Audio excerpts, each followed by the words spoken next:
ఓం నమ శివాయ. సోమేశ్వర స్వామి ఆలయం దేవుని కడప. ఇది కడప గుండెలోని శివ సన్నిధి. దేవుని కడప అనగానే చాలా మందికి తిరుమల దారిలోని తొలి గడప మాత్రమే గుర్తుకొస్తుంది. కానీ ఈ పవిత్ర కార్తీక నెలలో పార్వతీ సమేత సోమేశ్వర స్వామి ఆలయం కూడా అంతే మహామన్వితమైనది. ఈ ఆలయం పట్టణ మధ్య భాగంలో పాత దేవుని కడపలో ఉంది. ఇది విజయనగర కాలం నాటి ప్రాచీన ఆలయం.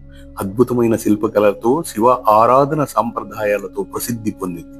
కథనం ప్రకారం ఇక్కడ చంద్రుడు సోముడు భగవంతుడిని ఆరాధించి తన దోషాల నుండి విముక్తి పొందాడట. అందుకే స్వామిని సోమేశ్వరుడు అని స్వామి వారికి కూడా పార్వతీ అమ్మవారి ఆలయించే భక్తులకు ఆత్మీయతను, ఆధ్యాత్మిక ప్రశాంతతను ప్రసాదిస్తుంది. శివరాత్రి రోజున ఇక్కడ జరిగే జగారా ఉత్సవము, అభిషేకాలు మరియు ప్రదక్షిణలు ఎంతో వైభవంగా జరుగుతాయి. ప్రతి సోమవారము భక్తులు తండోపతండాలుగా విచ్చేసి స్వామివారి ఆశీర్వాదాన్ని తీసుకుంటూ ఉంటారు. ఈ ఆలయ ప్రాంగణంలోనే అయ్యప్ప స్వామి వారి ఆలయము, కుమారస్వామి వారి ఆలయము కూడా ఉంది. ఇక్కడి ఆలయంలోని స్వామివారు లింగ రూపంలో దర్శనమిస్తూ ఉంటారు. ఓం నమ శివాయ.